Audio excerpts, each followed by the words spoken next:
Recurrent neural networks, or RNNs. A recurrent neural network is a type of neural network designed to process sequential data by maintaining memory of previous inputs through feedback loops.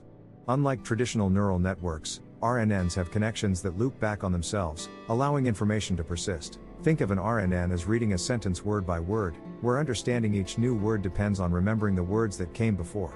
The network passes information from one step to the next, similar to how hidden layers process data in traditional neural networks, but with the added ability to remember context across time. RNNs are widely used in language translation applications, where the network must understand the entire context of a sentence to accurately translate it into another language.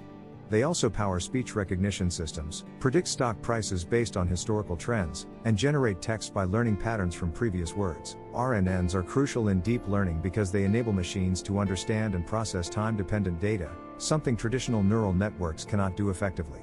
They form the foundation for more advanced architectures and remain essential for any task where order and context matter. Recurrent neural networks.